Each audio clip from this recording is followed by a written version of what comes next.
ونعوذ بالله من شرور أنفسنا وسيئات أعمالنا من يهده الله فلا مضل له ومن يضلل فلا هادي له وأشهد أن لا إله إلا الله وحده لا شريك له إله الأولين والآخرين وقيوم السماوات والأرضين أرسل رسله حجة على العالمين وأشهد أن محمدًا عبده ورسوله البشير النذير والسراج المنير ترك أمته على المحجة البيضاء ليلها كنهارها لا يزيغ عنها إلا هالك فصلوات ربي وسلامه عليه ما تعاقب الليل والنهار وصلوات ربي وسلامه عليه ما ذكره الذاكرون الأبرار وصلوات ربي وسلامه عليه ما غفل عن ذكره الغافلون وعلى آله وصحبه وأصحابه وآلائه ومن اقتفى أثره واستنى بسنته إلى يوم الدين وسلم تسليما كثيرا كثيرا. عباد الله، اتقوا الله سبحانه وتعالى وأطيعوه وابتدروا لأمره ولا تعصوه واعلموا أن خير دينكم وأخراكم بتقوى الله عز وجل فاتقوا الله في علنكم وسركم واتقوا الله في أولادكم وأزواجكم وأنفسكم وعشيرتكم وجميع شؤونكم. يقول الله عز وجل: ومن يتق الله يجعل له مخرجا ويرزقه من حيث لا يحتسب ومن يتق الله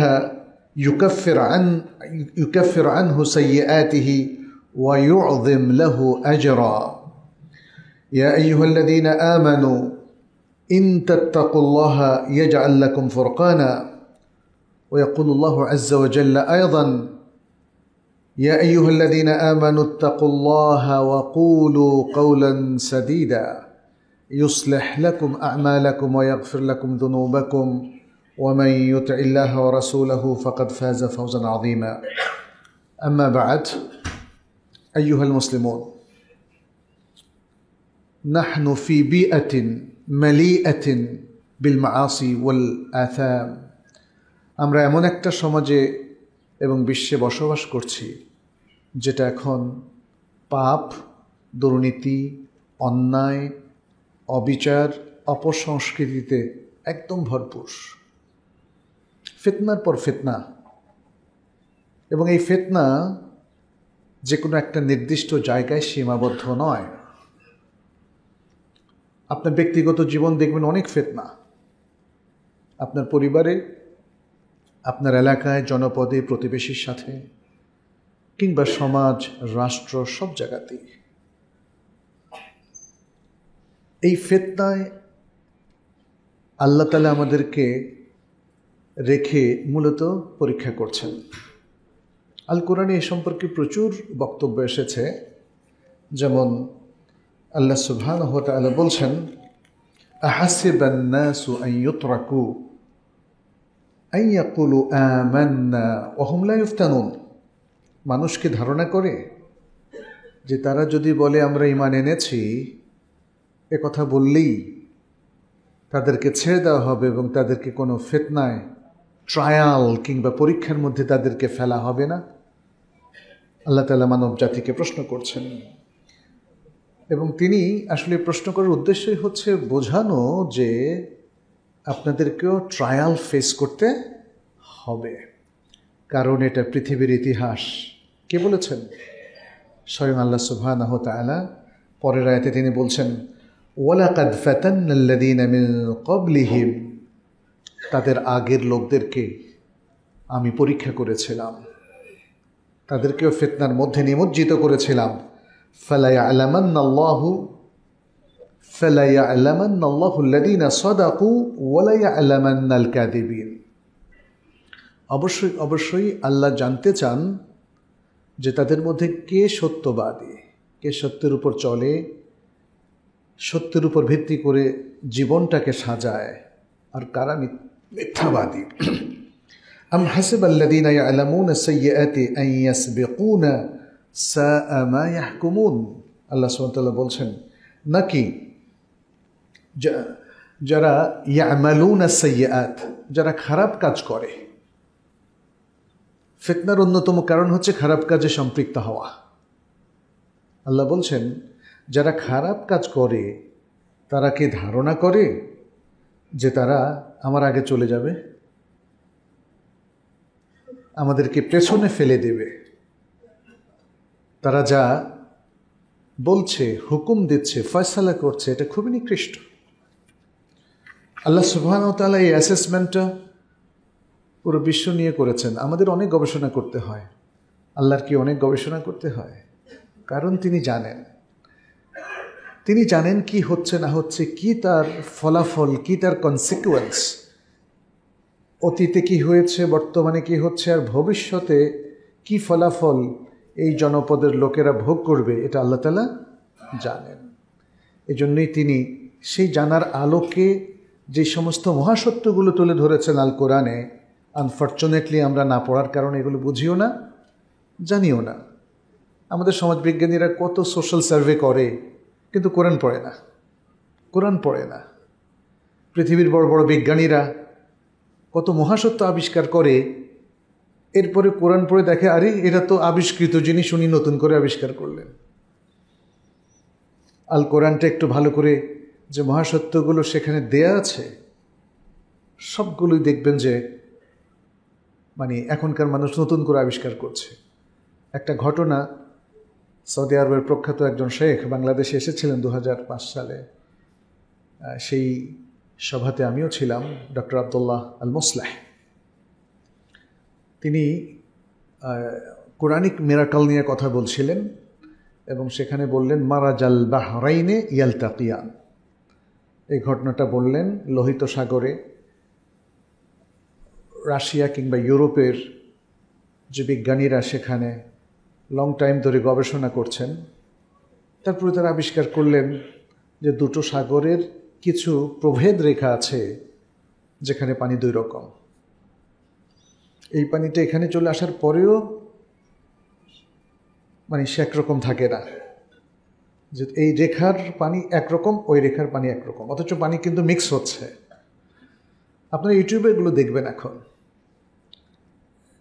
তো যখন সেই ইউরোপিয়ান তার সহযোগী, উনি মরক্কান একজন মুসলিম ছিলেন, তাকে বললেন যে এইটা আপনি আজকে আবিষ্কার করলেন, এটা তো আমাদের কোরআনে আছে।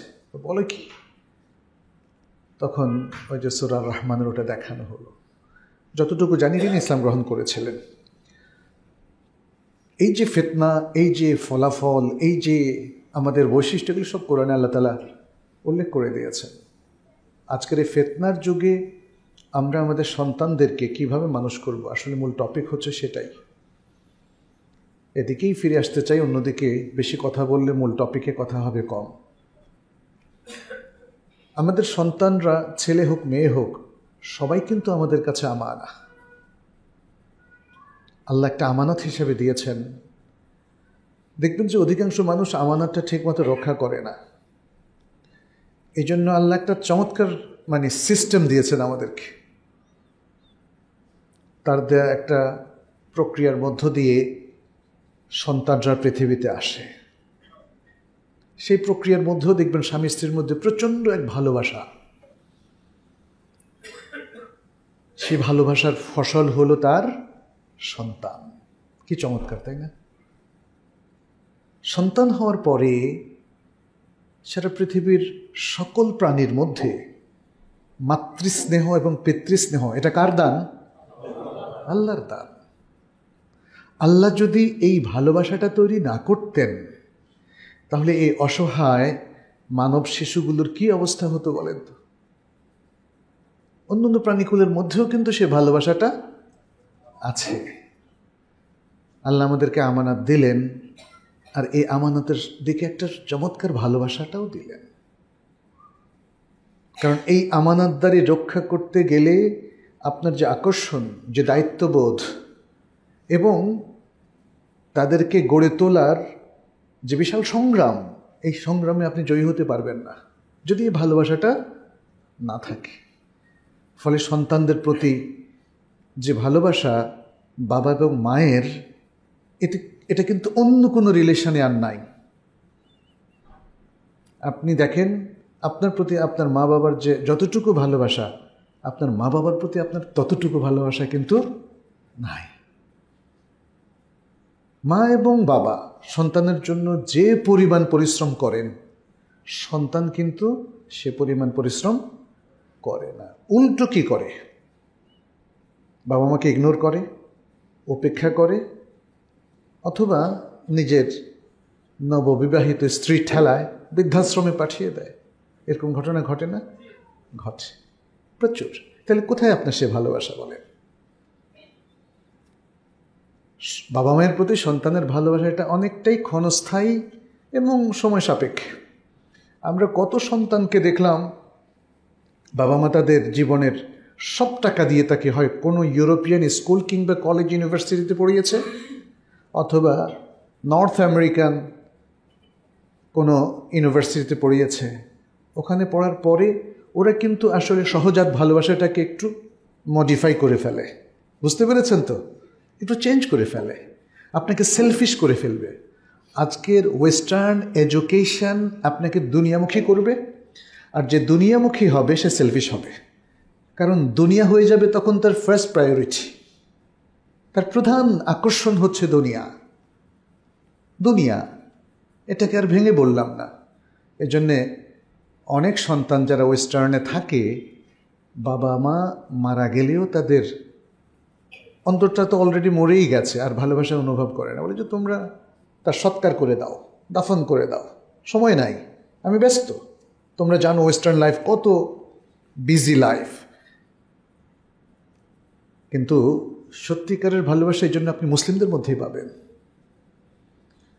মুসলিমদের সে ভালোবাসা পেতে গেলে তাকে কিন্তু যেখান থেকে ভালোবাসাটা আসে, অ্যাচিভ হয়, সেই জায়গার সাথে আপনাকে কানেক্টেড থাকতে হবে। সেটা হলো কোরআন সুন্নাহ, আল কোরআন এবং আস সুন্নাহ। যে তার স্রষ্টারকে ভুলে যায়, স্রষ্টার প্রতি ভালোবাসা রাখে না, যে তার স্রষ্টার দেয়া দায়িত্বগুলো, তার রবের ইলাহের দায়িত্বগুলো ভুলে যায়, তার মধ্যে কিন্তু নানা ধরনের পরিবর্তন ঘটবে। এজন্যে মুসলিমরা তাদের দ্বীনের উপর যদি সঠিক থাকতে পারে, তাহলে দেখবেন তার দায়িত্বটাও সঠিকভাবে পালন হয়। তার সেন্স অফ আমানা, সেন্স অফ রেসপন্সিবিলিটি, যেটাকে আমরা বলি দায়িত্ববোধ, এটা তার বেড়ে যায় এবং এটা তার ইনটেক থাকে, টু দ্য পয়েন্ট থাকে। আপনি নিজেও দেখবেন, আপনি যত দুনিয়াদার হবেন, লোভী হবেন, সুদ ঘুষের মধ্যে আক্রান্ত হবেন, অথবা দুর্নীতিবাজ হবেন, আপনার মধ্যে সেন্স অফ রেসপন্সিবিলিটি আর প্রয়োজনীয় পরিমাণে থাকবে না। তখন কি করবেন আপনি সালাদটা প্রথমেই ত্যাগ করা শুরু করবেন, ঠিকমতো সালাদ পড়বেন। একটা সময় সালাদ আর পড়বেনই না। আপনি সিয়ামটা ঠিকমতো রাখবেন না, আল্লাহর হকের মধ্যে প্রথম আপনার ঘাটতি দেখা দেবে। আল্লাহর হকের মধ্যে ঘাটতি দেখা দেওয়ার পরে এরপরে বান্দার হকের মধ্যে আপনি ঘাটতি করবেন। তখন আপনার মনে হবে, ইস, পৃথিবীর সব টাকাটা যদি আমার হতো। হ্যাঁ, এরকম আরও অনেক সব অসৎ চিন্তা আপনাকে পেয়ে বসবে, আপনি সেগুলোকে এনজয় করবেন। অনেক মানুষ তখন দেখবেন পথচ্যুত হয়ে, তার মদ খেতে ভালো লাগবে, জেনা ব্যভিচার করতে ভালো লাগবে, মানুষকে ধোঁকা দিতে ভালো লাগবে, জনগণের সম্পত্তি আত্মসাৎ করতে ভালো লাগবে। কারণ তার দুনিয়া চাই। এগুলোই তো দুনিয়া। আপনি যদি নিজেকে সৎ রাখেন, নিজেকে দুর্নীতিমুক্ত রাখেন, ভালো রাখেন, আল্লাহ এবং আল্লাহর বান্দাদের প্রতি আপনার যে দায়িত্ব, সে দায়িত্ব যদি আপনি পালন করেন, তাহলে তো ঘুষ খাওয়া যাবে না, সুদ খাওয়া যাবে না, মানুষের সাথে অভদ্র আচরণ আপনি করতে পারবেন না। আপনার মনের মধ্যে যে ভালোবাসাটা তৈরি হয়, আপনি যদি একজন সজ্জন থাকেন, তখন পৃথিবীর সব মানুষ সে ভালোবাসার অংশীদার হয়ে যাবে। কারণ আপনি কারোর প্রতি ইনসাফ এর বিপরীত কাজ করবেন না, কারোর প্রতি আপনি জুলুম করবেন না। এভাবেই মুসলিম ব্যক্তি সত্তা গড়ে ওঠে according to the Quran and সুন্নাহ। আমাদের এলেমের সাথে বেশি সম্পর্ক দরকার, আবেগের সাথে না। আজকে মুসলিমদের ভরাডিবি ঘটছে তো এই কারণে, প্রত্যেকটা জায়গায় এলেমের ধার ধারছে না। যে কোনো কথা সে ইউটিউবে বলে ফেলে, বক্তৃতায় বলে ফেলে, কিন্তু তার এলেম নাই। আপনি তো কোরআন সুন্নাহর বিপরীতে গিয়ে কোরআন সুন্নাহর ফলাফলটা পাবেন না, এটা বুঝতে হবে। আমরা বলছিলাম সন্তানরা আমাদের কাছে আমানত, সেই আমানতটাকে সঠিকভাবে ব্যবহার করা, তাদেরকে গড়ে তোলা এবং তাদের দুনিয়া আখিরাতকে সুন্দর করে তাদেরকে সম্পদে পরিণত করা, এটা হচ্ছে মা বাবার দায়িত্ব। ইসলাম দেখেন একদম শুরু থেকেই তাদের প্রতি, তাদের তারবিয়াতের প্রতি আমাদের দৃষ্টি আকর্ষণ করেছে। আপনি বিবাহ থেকেই শুরু করতে হবে আপনাকে। আপনি যদি ছেলে হন, আপনাকে আজ-জাওজা আস-সালেহা, একজন ভালো নারী স্ত্রী হিসাবে পেতে হবে। আর আপনি যদি মেয়ে হন, তাহলে আপনার অভিভাবক শুদ্ধ আপনাকে ট্রাই করতে হবে যেন একজন দিনদার আখলাকি বর পাওয়া যায়। আল্লাহ সুবহানাহু ওয়া তাআলা দুই দিকে কিন্তু একটা ট্রিটমেন্ট করেছেন, তাই না? তিনি শুধুমাত্র মেয়েদেরকে টার্গেট করেন নাই যে তাদেরকেই ইতাআত করে যেতে হবে, ছেলে মেয়ে উভয় দিক থেকেই আপনাকে লক্ষ্য রাখতে হবে। সন্তান যখন পেটে আসবে তখন থেকেই আপনাকে কিন্তু তারবিয়াতের কাজটা করতে হবে। আপনি কোরআন শোনা বেশি বাড়িয়ে দেবেন, তারপরে শরীরের যত্ন দেবেন, গর্ভস্থ সন্তান যাতে ক্ষতিগ্রস্ত না হয় সেদিকে খেয়াল রাখবেন, ইত্যাদি আরও অনেক ইনস্ট্রাকশন এখানে আছে। সন্তান যখন জন্ম লাভ করবে তখন তার কিছু সুন্নাহ পন্থা এখানে আমাদেরকে নবী সাল্লাল্লাহু আলাইহি ওয়াসাল্লাম শিখিয়েছেন, তাই না? এখানে যেমন সন্তানের কানে আজান দেওয়ার যে বিষয়টা, এটা উলামায়ে কেরামের মধ্যে একটা ইখতিলাফি বিষয়। ইকামতের বিষয়টা প্রায় সব উলামায়ে কেরাম বলেছেন এটা দাঈফ। বিশিষ্ট উলামায়ে কেরাম মধ্যপ্রাচ্যের তারা সব কিছু পর্যালোচনা করে যেই রেকমেন্ডেশনটা দিয়েছেন, এর মধ্যে ইমাম ইবনুল কাইয়্যিম আর অনেক আগের একজন ইমাম, তার তো নবজাতকের বিষয় তার বই আছে, তারা বলেছেন ডান কানে আজান দিলেই যথেষ্ট, খুব মৃদুলয়ে। তার মানে হচ্ছে একটা সন্তান যেন প্রথমেই আল্লাহর বাণীটা তার কানে ঢোকে। তো এখানে অনেক হাদিস আছে, বেশ কিছু হাদিস দাঈফ, একটা দেখলাম যে হাসান কিংবা সহি টাইপের আছে, তিরমিজি বর্ণনা করেছেন। আর এরপরে তাহনিক, আমাদের অনেকে তাহনিকটাই চেনে না, তাই না? তাহনিকটা এটা নবীজির সুন্নাহ। নবী সাল্লাল্লাহু আলাইহি ওয়াসাল্লামের কাছে এই ইনফ্যান্ট বাচ্চাদেরকে সাহাবায়ে কেরাম নিয়ে আসতেন যাতে তিনি তাহনিক করে দেন। তাহনিকটা হলো খেজুর চিবিয়ে তারপরে তার মাড়ি এই আঙ্গুলে লাগিয়ে এটাকে একটু ইয়ে করে দেওয়া, ঘুরিয়ে দেওয়া, তাহনিক হয়ে গেল। তো তাহনিকটা করতে অনেকে ভয় পান, যাতে ছোটো বাচ্চাকে আমি তাহনিক করবো কী করে, কিন্তু আপনি অভ্যাস করে ফেললে দেখবেন যেখানে ভয়ের কিছু নেই। আর খুবই হালকা জিনিস দেবেন যেন তার গলায় সেটা আটকে না যায়, তাহনিক। এরপরে কি আকিকা, নাম রাখা, চুল ফেলার কি চমৎকার সুন্নাহ। আবার এগুলোকে মুস্তাহাব পর্যায়ে রাখা হয়েছে। অনেক সন্তান হওয়ার পরে কিছু কমপ্লিকেশন থাকে, সে যদি হসপিটালে বেশ কিছুদিন থাকে তাহলে এগুলো আপনি একটু পেছাতেও পারেন, কোনো অসুবিধা নাই। এটা মুস্তাহাব পর্যায়ের আমল। সৌদি আরবের প্রখ্যাত বড় বড় আলেমরা এটাও বলেছেন যে 7 দিনের দিন যদি আকিকা করা না যায়, যেমন শেখ সালেহ ফৌজানের একটা ফতোয়া আপনারা দেখবেন, তিনি বলেছেন এটা যেহেতু নবী সাল্লাল্লাহু আলাইহি ওয়াসাল্লামের সুন্নাহর পরেও তো সুন্নাহ আছে, যে নবী সাল্লাল্লাহু আলাইহি ওয়াসাল্লামের সবচেয়ে বড় সুন্নাহটা, মুস্তাহাব টাইপের বড় সুন্নাহটা মিস করে, তাহলে সে সাহাবাদের সুন্নাহকে অ্যাভেল করতে পারে। তার মানে 14তম দিনও আপনি আকিকা করতে পারেন। এবং এরপরে আমাদের সালাফদের কেউ কেউ 21তম দিনেও করেছেন। নবী সাল্লাল্লাহু আলাইহি ওয়াসাল্লাম করেননি, কিন্তু এটার মধ্যে কন্ট্রাডিকশন খুঁজে পাচ্ছেন কেন? আপনি তো সুন্নাহটা মিস করলেন, মাত্র 7 দিনের দিন পারলেন না, তাহলে 14তম দিনের দিন করলে কি সংঘর্ষ হচ্ছে? না, কোনো সংঘর্ষ হচ্ছে না। আপনি মিস করলেন, তাহলে আমরা দেখব যে আর ভালো লোকেরা সাহাবায়ে কেরাম এরপরে কখন করেছে, তাহলে আমরা সেটা আমল করতে পারি।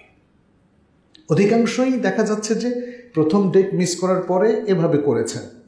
21 দিনে আরো অনেক কম সংখ্যক করেছেন, কিন্তু এটাকে তো রাসূলের সুন্নাহ আমরা বলবো না।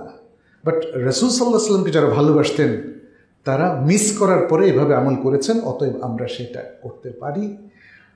আর যদি কখনো সেটাও করতে না পারি, 21 দিনটাও মিস হয়ে যায়, তাহলে যে কোনো সময়। কারণ রাসূল সাল্লাল্লাহু আলাইহি ওয়াসাল্লাম বলেছেন 7 দিনের দিন আকিকা করতে, কিন্তু এটা বলেননি এরপর আর করা যাবে না, বলেছেন এরপরে করা যাবে, এটাই সাহাবায়ে কেরাম বুঝেছেন। তা নাহলে তারা করলেন কেন? আমাদের হাদিস এর অনুসারী হলেই হবে না, হাদিসটাকে খুব গভীরভাবে বুঝতে হবে। সালাফের মানহাজ এবং তাদের অ্যাক্টিভিটিস এবং তাদের এই জিনিসগুলো করার যে পদ্ধতি, ম্যাথোডোলজি, ওখান থেকে আমাদের অনেক কিছু বোঝার আছে। চুল ফেলা 7 দিনের দিন, এটা অনেক বাবা মা করতে পারে না। একটা ছোট বাচ্চা, বিশেষ করে একদম প্রথম বাচ্চা যখন হয়, সে তো একটু বেশি ছোট হয়। তা আপনি এই মোস্তাহাবের জন্য পাগল হয়ে গেলে তো হবে না, আপনাকে দেখতে হবে আপনি সুন্দর মতো চুল ফেলতে পারেন কি না। যদি না পারেন তাহলে ওর মাথা কাইটা কুইটা দিলে এটা কি হলো? হলো না। আর যদি সে ইনকিউবেটরে থাকে তাহলে এটা একটু পিছিয়ে দেন। এই সুন্নাহগুলো মোস্তাহাব পর্যায়ের, এগুলো এইভাবে আমল করাটা ভালো, অথবা এর পরেও আমল করতে কোনো অসুবিধা নেই। চুল কাটার পরে ছেলেদের ক্ষেত্রে ওই পরিমাণ রূপা বা তার মূল্য আপনি সাদাকা করবেন, কিন্তু মেয়েদের চুল ফেলা যাবে না, মেয়েদের চুল ফেলা যাবে না ইত্যাদি। এটা দিয়ে শুরু, কিন্তু আসল কাজ তো এগুলো না। আসল কাজ হচ্ছে যখন তারা বড় হতে থাকবে তাদেরকে মানুষ করা।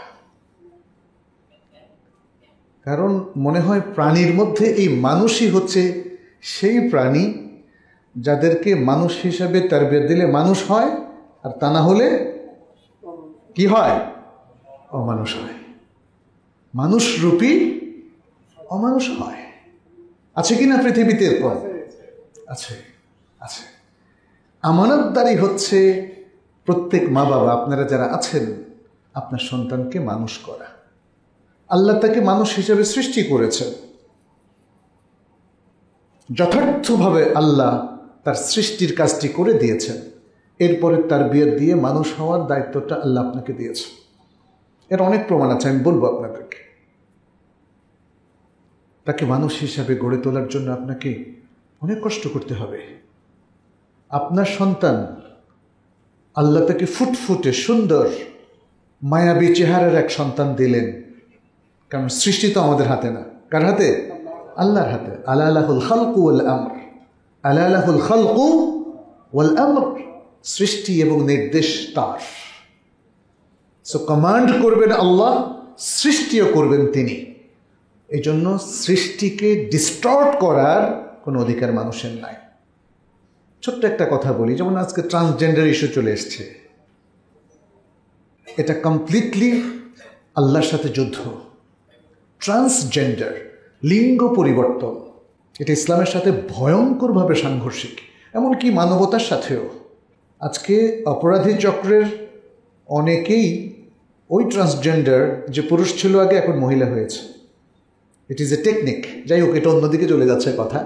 টেকনিক হচ্ছে এটা ছিল আগে ছেলে, এখন সে কিছু অপারেশন করে অথবা ভিন্নভাবে, অনেকে আবার দাবি করে যে সে মনে মনে এখন মেয়ে হয়ে গেছে, তাই না?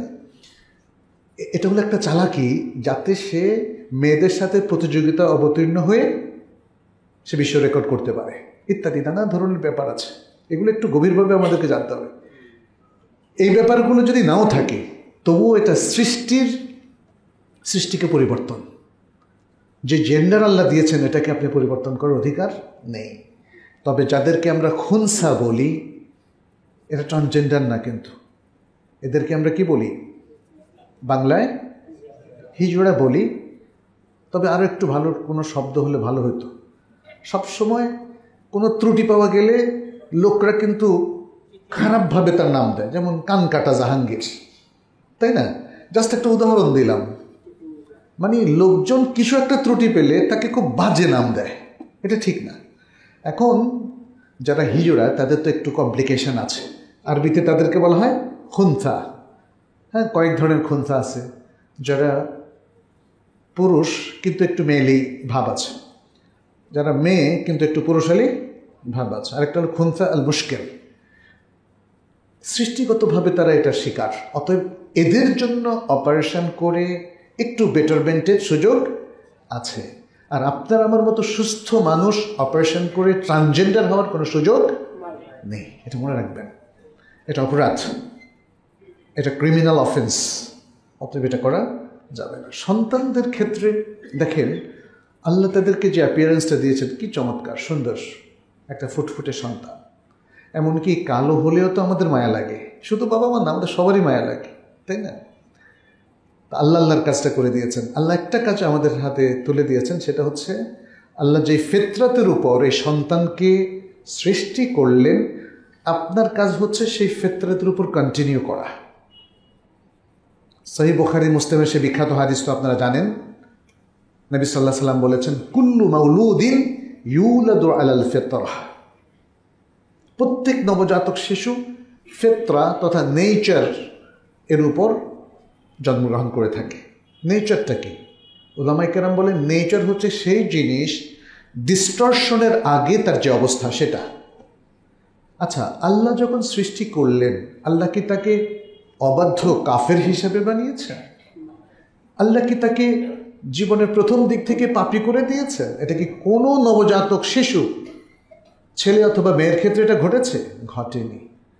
সে যেহেতু আল্লাহর সৃষ্টি, স্বাভাবিকভাবেই আল্লাহর প্রতি একটা আকর্ষণ, আল্লাহর প্রতি একটা বিশ্বাস তার সহজাত থাকবে। এই যে সহজাত স্বভাবটা, এটাই হলো ফিতরাহ।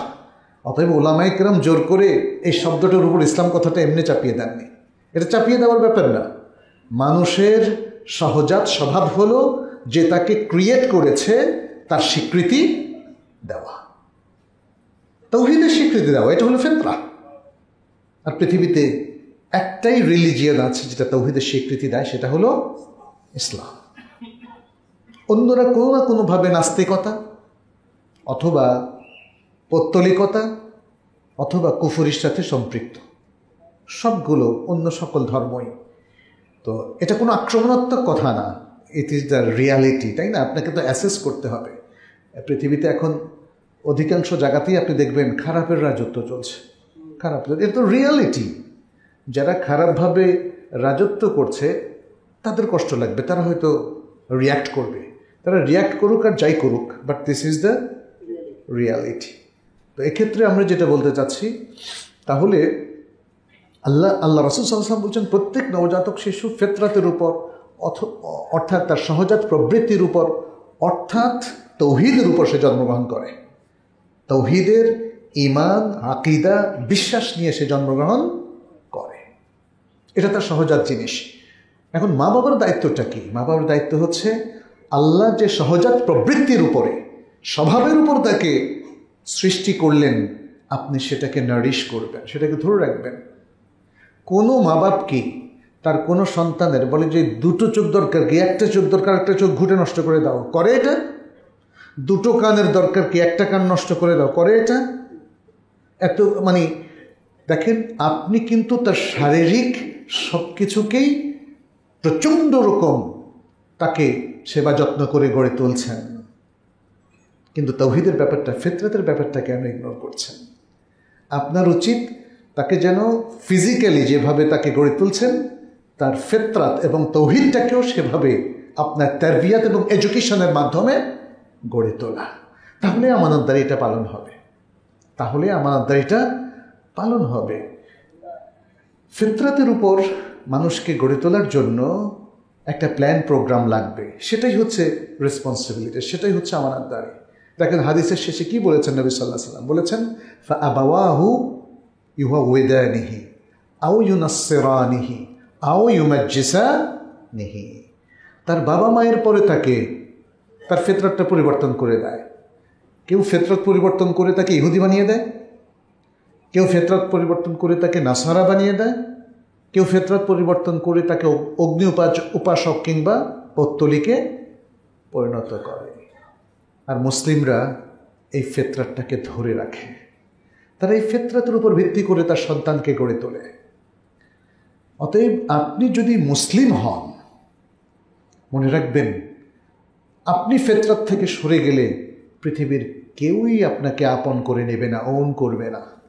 মনে রাখবেন, এমনকি আল্লাহর বান্দা হবেন, কিন্তু যেহেতু আপনি আল্লাহর লঙ্ঘনকারী বান্দা, পাপী বান্দা, আল্লাহ আপনাকে রহমতের দৃষ্টি দেবেন না। কারণ এই ধরনের কথা আল্লাহ কোরআনে অনেক বলেছেন, না হাদিসেও বলেছেন, কোরআনেও বলেছেন, হাদিসেও বলেছেন। কখনো কখনো তিনি বলছেন 3 শ্রেণীর মানুষকে আল্লাহ তাআলা তাদের দিকে তাকাবেন না, বলেছেন না, উল্লেখ করেছেন।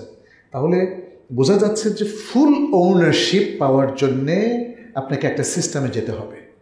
সেটা হলো কি, আপনার সন্তানকে ফিতরতের উপর তাকে মানুষ করতে হবে।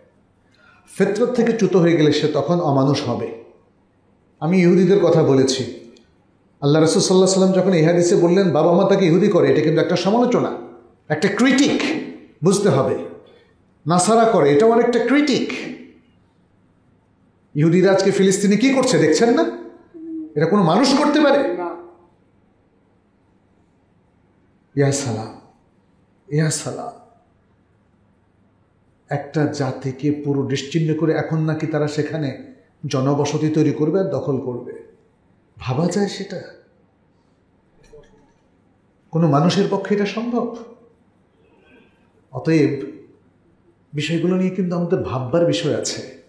আপনার মাইন্ডসেটটা যদি কেউ নষ্ট করে দেয়, আপনি যদি ইহুদিদের গৃহে বড় হন, আপনি যদি খ্রিস্টানদের গৃহে বড় হন, আপনি যদি হিন্দুদের কাছে বড় হন, আপনি দেখবেন আপনার মুসলিমকে আর ভালো লাগবে না, ইসলামকে আর ভালো লাগবে না। আপনি যদি অন্য ধর্মের গ্রন্থ পড়ে পড়ে সেটাকে আপনার কাছে সঠিক মনে হয়, তখন দেখবেন যে কোরআন হাদিস এটা আর আপনার ভালো লাগবে না। এটা হিউম্যান নেচার, এটাই হচ্ছে কারিকুলামের প্রভাব, বুঝতে হবে। এই যে এই যে পাঠ্যক্রমের কথা বা শিক্ষাক্রমের কথা আমরা বলি, আপনি যেভাবে একটা শিক্ষাক্রম সাজাবেন আপনার প্রোডাক্টটা ঠিক সেভাবেই হবে।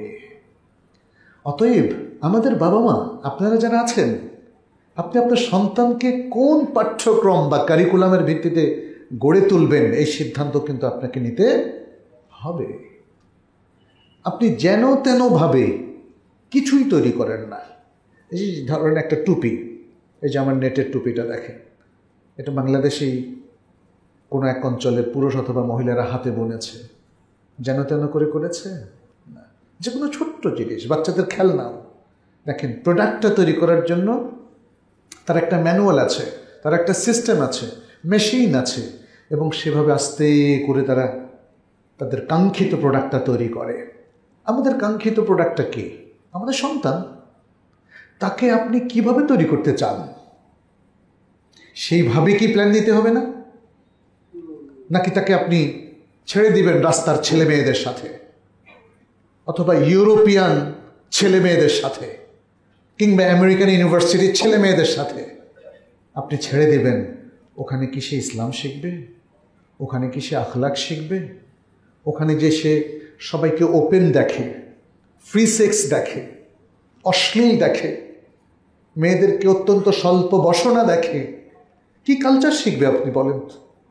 কি কালচার শিখবে? ওগুলো তার গা সওয়া হয়ে যাবে না? যে জেনা ব্যভিচারের পরিবেশের মধ্যে থাকে, এটা কি তার গা সওয়া হয়ে যাবে না? হয়ে যাবে। মনে রাখবেন, এভাবে আল্লাহ তাআলা একটা সিস্টেম দিয়ে দিয়েছেন। আপনি ভালোর সাথে থাকলে ভালো হবেন, খারাপের সাথে থাকলে ভালো হওয়াটা খুব রেয়ার। যদি না কোনো স্পেশাল প্রোটেকশন আপনার থাকে আল্লাহর পক্ষ থেকে অথবা আল্লাহর কোনো বান্দার পক্ষ থেকে, আপনি নিজেকে কোনোদিন ভালো করে গড়ে তুলতে পারবেন না। সন্তানকে কিভাবে শিক্ষায় হাতে খড়ি দিয়েছেন? আমি এর আগে একটা আলোচনায় বলেছিলাম, দেখেন বাবা মা হলো পৃথিবীর সবচেয়ে প্রিয় দুজন মানুষ। আর প্রিয় মানুষের কাতারে কে এক নম্বরে বলেন তো? মা। এখানে কিন্তু আর কোনো বিতর্কের কোনো সুযোগ নাই। কোরআনও বলছে এবং রাসূল সাল্লাল্লাহু আলাইহি ওয়াসাল্লাম হাদিসে বলছেন, বরং হাদিসে তিনি আরও ক্লিয়ার করে দিয়েছেন। মায়ের পজিশন প্রথম 3 বার, 4টা প্রায়োরিটির মধ্যে 3টা প্রায়োরিটি পাচ্ছে মা, তাও 1, 2 আর 3, আর চতুর্থটা হলো বাবার জন্য। কিন্তু এখন বাবাও কিন্তু আরেক দিকে মায়ের চাইতে উপরে, ওটা ভুলে গেলে চলবে না। আমরা একজন মানুষকে যখন 1 নম্বরে বসাই তখন ভুলে যায় it is not from all perspective, it is from some perspective. কিছু কিছু দিক থেকে তিনি 1 নম্বরে, সব দিক থেকে নন। বাবা 1 নম্বরে কোন দিক থেকে জানেন? অভিভাবকত্বের দিক থেকে। আমাদের পৃথিবীর সবচেয়ে প্রিয় অভিভাবক হচ্ছেন বাবা, মা না কিন্তু। কে? বাবা। বাবা বাবা আমাদের মেন্টর, বাবা আমাদের গাইড। কারণ মায়েরা একটু আবেগী হয়, সন্তানকে অতিমাত্রায় ভালোবেসে অনেক সময় লাই দিয়ে ফেলেন, দেন কি না? দেন। তখন বাবা অভিভাবকত্বটা প্রয়োজন হয়। এছাড়াও ইসলামের নিয়ম অনুযায়ী নারীকে ইসলাম সম্মাননা দিয়েছে, সব কিছু দিয়েছে, তার যা যা প্রাপ্য অধিকার আছে সবটাই দিয়েছে, কোথাও তাকে ঠকানো হয় নাই। কিন্তু এখানে দেখা যাচ্ছে অনেক জায়গায় পুরুষকে সেখানে অভিভাবকত্বের আসনে বসানো হয়েছে। এটা একটা ন্যাচারাল সিস্টেম, এটা ন্যাচারাল সিস্টেম। আপনি উদ্ভিদ জগতের মধ্যে গবেষণা করেন, আপনি বাঘ, সিংহ কিংবা প্রাণীকুলের মধ্যে গবেষণা করেন, আপনি কিন্তু এগুলো পাবেন। এটার জন্য আল্লাহকে কি আমরা ব্লেম করতে পারবো? বা আমাদের নারীরা আল্লাহর উপর অখুশি হতে পারবে? পারবে না। আর এই যে বিষয়গুলো দেখেন, ভালো দিনদার নারীরা, তারা কি আল্লাহকে ভালোবাসে না? ভালোবাসে। তারা কি কখনো প্রশ্ন করে যে আল্লাহ তালাকটা দিলে পুরুষের হাতে, আমার হাতে দিলা না? এ অভিযোগ আমাদের ইতিহাসে 1400 বছরে কোনো নারী করেছে? করেনি। আল্লাহর সিস্টেমটাকে রিয়ালাইজ করতে হবে, কারণ এই সিস্টেমটা শুধু খণ্ডিত 2-1টা চিত্র দিয়ে আপনি পাবেন না। It is a total system, a total program, the most wise system of life. এটা বুঝতে হবে। আপনি একজন নারী যদি ইসলামের সমালোচনা করতে চায়, তাহলে ইসলামের টোটাল সোশ্যাল স্ট্রাকচারটা তাকে জানতে হবে, রিলিজিয়াস স্ট্রাকচারটা জানতে হবে, সাকসেশন স্ট্রাকচারটা তাকে জানতে হবে। ওগুলো যদি না জেনে সে হঠাৎ করে কেউ একজন বুঝালো ইসলামের এই জিনিসটা তো ভালো না, তখন তার মাথায় ঢুকে যাবে ইয়েস ঠিকই বলেছেন। এবং এভাবে আজকে আমাদের মুসলিমরা বিভ্রান্ত হচ্ছে। আমাদেরকে বিভ্রান্ত করছে মূলত প্রাচ্যবিদেরা, ওয়েস্টার্ন সেই সমস্ত স্কলার যারা আমাদের প্রাচ্য নিয়ে গবেষণা করে, আমাদের দেশ নিয়ে গবেষণা করে, মধ্যপ্রাচ্য নিয়ে গবেষণা করে, আমাদের ইসলাম নিয়ে গবেষণা করে।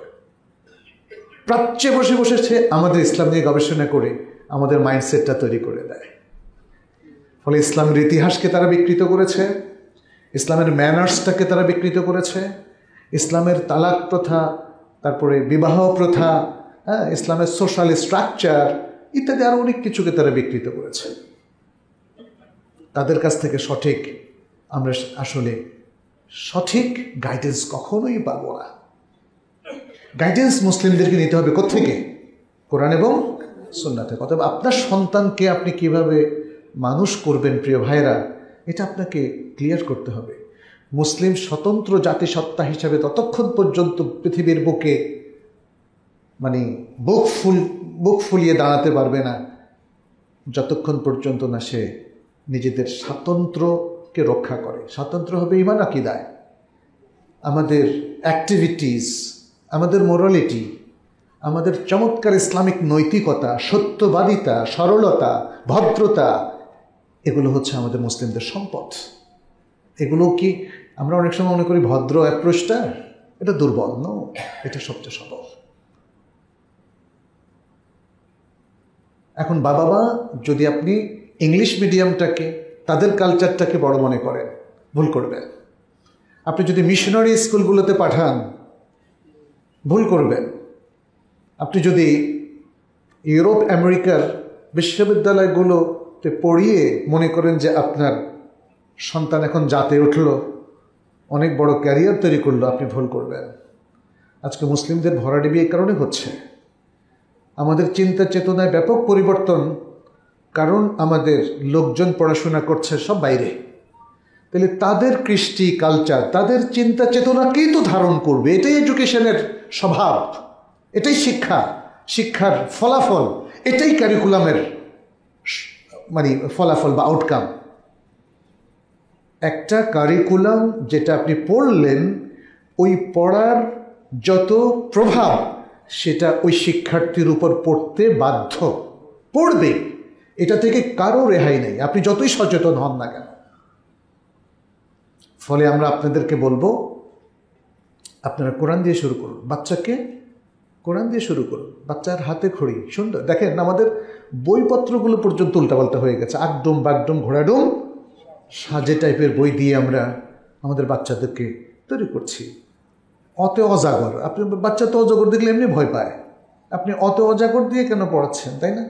আলহামদুলিল্লাহ এখন অনেক রাইটার আমরা দেখতে পাচ্ছি, তারা সুন্দর কিছু নিয়ে এসছেন, সেটা আলিফ বা তাসার ক্ষেত্রে, এবিসিডির ক্ষেত্রে এবং ও আ কখর ক্ষেত্রেও তারা সেটা করছেন। এটা খুব গুরুত্বপূর্ণ, এগুলোকে ইগনোর করার সুযোগ নেই। ছোট বাচ্চাকে ছোট সময় থেকে আপনাকে ভালো তারবিয়া দিতে হবে, এবং সে যেন কখনোই ভুলভাবে মানুষ না হয়।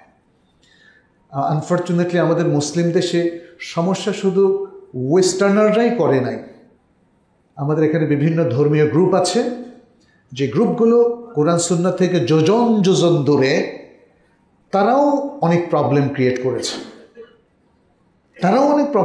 করেছে, কোরআন সুন্নাহকে মুসলিমরা যদি না ধরে, আঁকড়ে ধরে, তাহলে সত্যপথ তারা কখনো পাবে না। এটা মনে রাখবেন। এটা তো আমার কথা না, এটা তো কোরআনেরও কথা, এটা রাসূল সাল্লাল্লাহু আলাইহি ওয়াসাল্লামের কথা।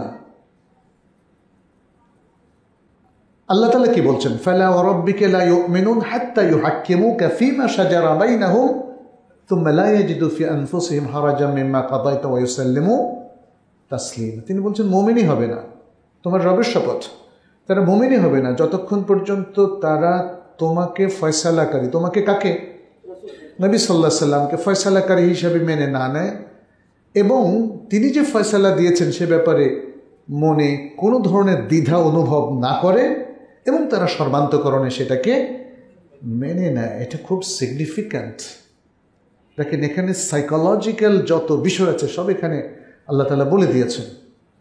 আপনি সর্বান্তকরণে কখন মেনে নেবেন? তার মানে তরবারির ভয়ে, জোরে, পাওয়ারে, এগুলোতে না। কয়েকটা কথা। প্রথমত মেনে নেওয়া ফয়সালাকারী হিসেবে। নবী সাল্লাল্লাহু আলাইহি সাল্লাম আমাদের মেন্টর, আমাদের রোল মডেল, মেন্টর। তিনি মেন্টরিং করে গেছেন কিয়ামত পর্যন্ত যত মানুষ আসবে, শুধু মুসলিম না, সারা পৃথিবীর সবার মেন্টরিং তিনি করে গেছেন, এবং তার এই যে রেখে যাওয়ার সুন্নাতটাই হচ্ছে তার গাইডেন্স। এই জন্য আমরা শুরুতেই কি বলি? ওয়া ইন্না খায়রাল হাদি হাদি মুহাম্মাদিন সাল্লাল্লাহু আলাইহি ওয়াসাল্লাম। The best guidance is the guidance of the prophet Muhammad সাল্লাল্লাহু আলাইহি ওয়াসাল্লাম। তাহলে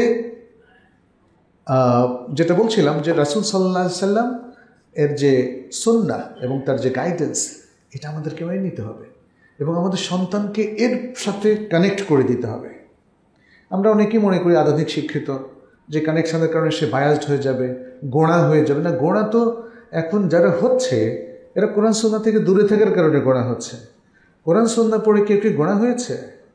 আবু বকর রাদিয়াল্লাহু তাআলা আনহু, ওমর, ওসমান, আলী, আপনি দেখেন ইসলামের ইতিহাসে যত বড় বড় স্কলার, কারো মধ্যে কোনো গোঁড়ামি কখনো ছিল না, because they were connected with the authentic knowledge of Islam.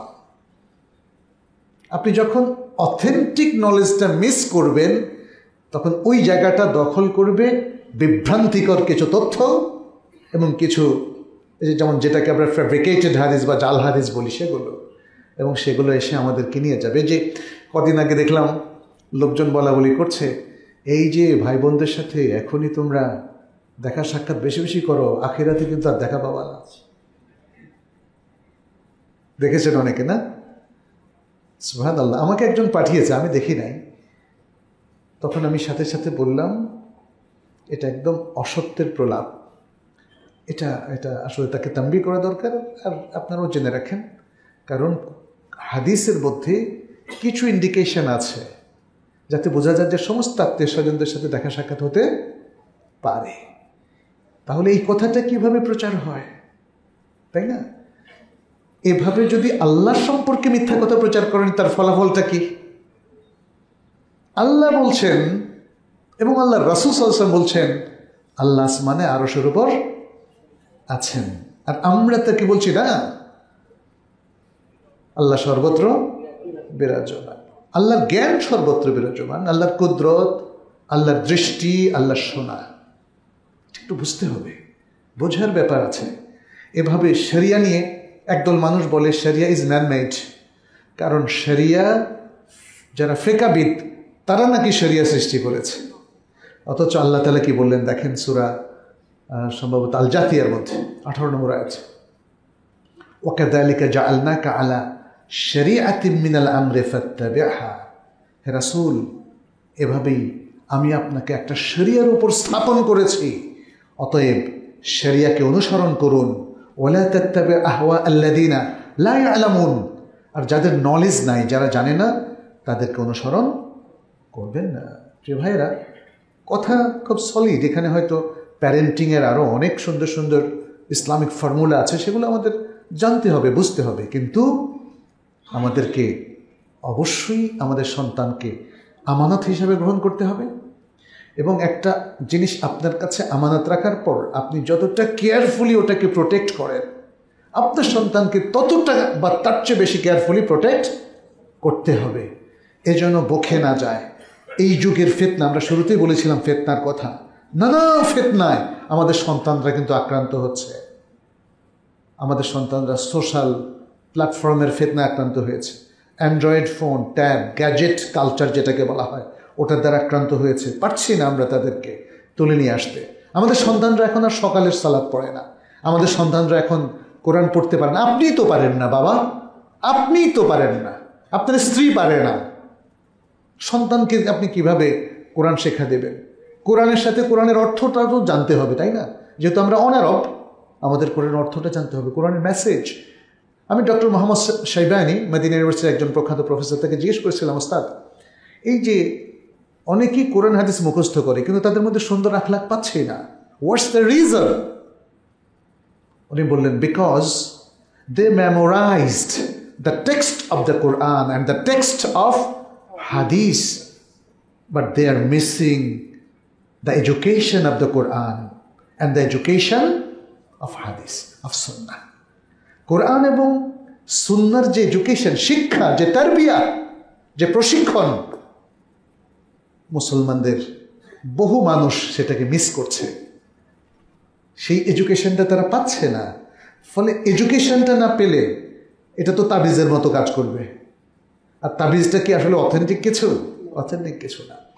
আপনি যেমন ওয়েস্টার্ন বইগুলো যদি সাজিয়ে রাখেন আপনার বইতে, নলেজটা তো আসবে না। পৃথিবীর যে কোনো বই, এখন মানুষ বই কিনে সাজিয়ে রাখে, পড়ে না। আর ইসলামটাও এখন আমাদের এরকম শোপিসের মতো হয়ে গেছে। আমরা ইসলামটাকে শোপিস হিসাবে ঘরে রাখছি, মুসহাফ আর অনেক কিছু। অনেকে এখন কাবার রেপ্লিকা নিয়ে আসেন। কাবার রেপ্লিকা এত দাম দিয়ে আপনি কি করবেন বলেন তো? ভাষাকে সিম্পল রাখেন। এই যে আমি তারবিয়াতের কথা বলছি না, প্যারেন্টিংয়ের অনেকগুলো ব্যাপার আছে। ভাষাকে খুব সিম্পল রাখেন। যত ভাষাকে সাজিয়ে রাখবেন ততই মৃত্যুর সময় আপনার কষ্ট হবে, মনে রাখবেন। এবং আপনার সন্তানকে আপনি একটা ব্যাড তারবিয়া দিলেন, তাকে বুঝালেন বাবা এইভাবে জাঁকজমকপূর্ণ জীবনযাপন করতে হয়, আর সেজন্য প্রয়োজন হলে ঘুষও খাইতে হয়। অনেক বাবারা এই কাজটা করছেন না? করছেন। বিশ্বাস করেন প্রিয় ভাইরা, একটা সিম্পল লাইফ লিড করার চেষ্টা করেন। জৌলুসময় জীবন জান্নাতে গিয়ে করবেন যদি জান্নাতের উপর আপনার বিশ্বাস থাকে। আর যদি বিশ্বাস না থাকে তাহলে আমাদের কোনো আলোচনা আপনার জন্য নয়। আপনি যদি জান্নাতে বিশ্বাস করেন তাহলে জান্নাতে গিয়ে জৌলুসমা জীবনযাপন করবেন। এই পৃথিবীতে আসুন আমরা ভালো কিছু কাজ করি। আমরা মানুষের জন্য কাজ করি, মানবতার জন্য কাজ করি, ভালোর জন্য কাজ করি, সমাজের জন্য কাজ করি, দেশের জন্য কাজ করি, আর মানুষের মধ্যে একটু ভালোবাসা ছড়িয়ে দেই। মানুষ এখন বিদ্বেষী। একটা পরিবারের মধ্যেই স্বামী স্ত্রী সন্তান সন্ততি একজন আরেকজনকে কিভাবে ব্লেম করছে। গতকালকে একটা কাউন্সিলিং করেছিলাম, তিনি বললেন যে তাদের তালাক হয়ে গেছে, এখন ফেসবুকে একজন আরেকজনকে ব্যভিচারী ব্যভিচারিণী বলে ইয়ে করছেন। সুবহানাল্লাহ, মুসলিম পরিবারগুলো কি আজকে এতই দুর্দশাগ্রস্ত হয়েছে যে আপনার ইন্টারনাল প্রবলেমগুলো ধরলাম তালাক হয়ে গেল, ফেসবুকের মতো পচা জায়গায় কেন পারিবারিক ইস্যুগুলোকে নিয়ে আসছেন? ব্যাড এডুকেশন, এগুলো যদি আপনার সন্তান দেখে আপনাকে কোনোদিন ক্ষমা করতে পারবে না, প্লাস সেও হারিয়ে যাবে। Everyone will be lost. যদি নিজেদেরকে বাঁচিয়ে রাখতে চান, ভালো রাখতে চান প্রিয় ভাইয়েরা, তাহলে নিজেদেরকে গঠন করেন। আত্মগঠন, ইসলাম তো আত্মগঠনের কথা বলে। আপনাদের ইমান, আকিদা, ইবাদত সুন্দরভাবে পালন করেন, আপনাদের আখলাকটাকে সুন্দর করেন, হালাল হারাম বেছে চলেন। এটাও সন্তানদের জন্য একটা গুড তারবিয়া, গুড এডুকেশন। এরপরে প্রায়োরিটি লিস্টে আপনি দেখেন কোন শিক্ষা প্রতিষ্ঠানে পড়াবেন, এটা নিয়ে আমি কথা বলেছি। আপনার শিক্ষা প্রতিষ্ঠান হতে হবে ফুল শরিয়া সম্মত শিক্ষা প্রতিষ্ঠান। আপনি আপনার সন্তানকে যদি মনের মতো গড়ে তুলতে চান তাহলে আল্লাহওয়ালা হিসাবে গড়ে তোলেন। একজন মুসলিম সবসময় স্বপ্ন দেখে তার সন্তানকে আল্লাহওয়ালা রব্বানি হিসাবে গড়ে তুলবে, তাই না? আপনারা কি সে স্বপ্ন দেখেন? যদি দেখেন, সে আয়োজনটা লাগবে। স্বপ্ন দেখলেই হবে না, স্বপ্নের জন্য আয়োজনটা। একটা সুন্দর সোনার বাংলাদেশ গড়ার জন্য আমরা, তাই না, কতজনই স্বপ্নের কথা বলে, কিন্তু আয়োজনটা আছে। আয়োজন অনেক সময় বিপরীত। আপনি চুরি চামারি দুর্নীতি করে কিভাবে স্বপ্ন বাস্তবায়ন করবেন? আর স্বপ্ন তো আপনার একার না, পুরো দেশবাসীর, সবার স্বপ্ন।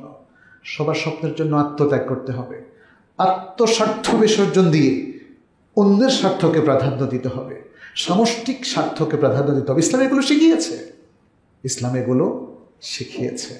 আর এই সব কিছু আমরা বড়রা যারা আছি আমাদের কাছ থেকে শিখবে আমাদের সন্তানেরা। অতএব শুধু পুঁথিগত শিক্ষা নয়, বাস্তব জীবনের শিক্ষা, আপনার আচরণ, আপনার ইন্টারাকশান, ফ্যামিলির অভ্যন্তরে, ফ্যামিলির বাইরে, আপনার সন্তানের সাথে আপনার আচরণ এবং তাদেরকে প্রাধান্য দেওয়া, স্নেহ, মাতৃস্নেহ, পিতৃস্নেহ দেওয়া, এগুলো সবই হচ্ছে আপনার আমানতদারির অংশ। আপনি যদি এগুলো না করেন তাহলে আপনার সন্তান কখনোই ভালো মানুষ হিসাবে গড়ে উঠবে না। আর আপনার সন্তানকে যদি আপনি ইসলামী শিক্ষা দিয়ে গড়ে তোলেন, সে হবে পৃথিবীর সম্পদ, আল্লাহর নৈকট্যপ্রাপ্ত বান্দাদের মধ্যে অন্তর্গত, এবং পৃথিবীর সকল মানুষের উপকারে সে আসবে। আল্লাহ আমাদের সকল সন্তানকে ঠিকমতো গড়ে তোলার তৌফিক দান করে। আল্লাহ যেন আমাদেরকে যে আমানত দিয়েছেন সে আমানতটাকে আমরা সঠিকভাবে পালন করতে পারি, সে তৌফিক দান করেন। আকুলু কাউলি হাদা ওয়া আস্তাগফিরুল্লাহ লি ওয়া লাকুম ওয়া লিসাইরিল মুসলিমিন ফাস্তাগফিরুহু ইন্নাহু হুয়াল গফুরুর রহিম। আলহামদুলিল্লাহি রাব্বিল আলামিন ওয়াল আকিবাতু লিল মুত্তাকিন والصلاة والسلام على نبينا محمد وعلى آله وأصحابه أجمعين. عباد الله اتقوا الله وكونوا مع المحسنين وكونوا مع المتقين والمؤمنين المخلصين. اللهم تقبل منا إنك أنت السميع العليم وتب علينا إنك أنت التواب الرحيم.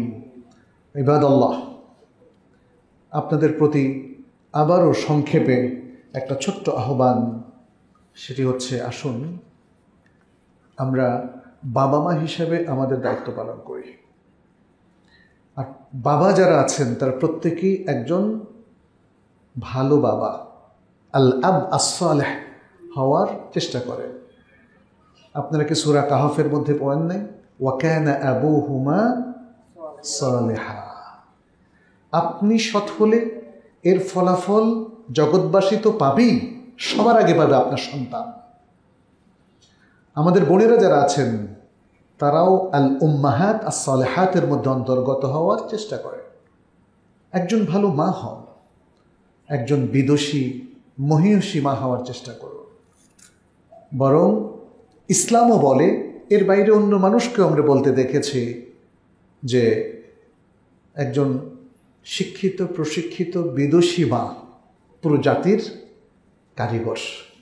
সন্তানরা যদি তার হাতে তৈরি হয় তাহলে সেই জাতির সকল মানুষ কিংবা অধিকাংশ মানুষ ভালো হয়ে যাবে।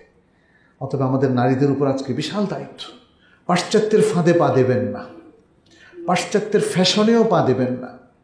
কি দুঃখ আমাদের মেয়েরা এখন অন্য কালচারের, অন্য ধর্মের, অন্য সংস্কৃতির কিংবা খোলামেলা খারাপ মেয়েদের সব কিছু তারা অনুসরণ করছে। এই অনুসরণের মধ্য দিয়ে কোনো নারী বিদুষী মহিয়সী মুসলিম নারী হতে পারে না। ফলে তাদের হাতে যে জেনারেশনটা তৈরি হবে তারাও ভালো হবে না। ফলে আগে নিজেদেরকে গঠন করুন, একজন ভালো বাবা হন, একজন ভালো মা হন, এবং তারপরে আত্মনিয়োগ করুন আপনার সন্তানকে মানুষ করার জন্য। কোরআন তো সেই নির্দেশই আমাদেরকে দিয়েছে, নানাভাবে দিয়েছে। তার মধ্যে একটা নির্দেশ হলো কি, ইয়া আইয়ুহাল্লাযীনা আমানু কু আনফুসাকুম ওয়া আহলিকুম নারা। দেখেন, আপনি কোরআনের যেখান দিয়ে পড়েন না কেন দেখবেন যে আপনি নিজের সাথে রিলেট করতে পারবেন। মনে হবে আল্লাহ সুবহানাহু ওয়া তাআলা কোরআনের প্রত্যেকটা আয়াত আপনার জন্য নাজিল করেছে। তাহলে আপনার কাছে চিঠি আসলে যদি বলেন যে এটা তো চাইনিজ ভাষায় এসেছে, আমি পড়তে পারি না, আমাকে আমার জীবনে চাইনিজ ভাষায় কেউ চিঠি লেখে নাই, আর লিখবেও না মনে করি, কারণ এটা অযৌক্তিক।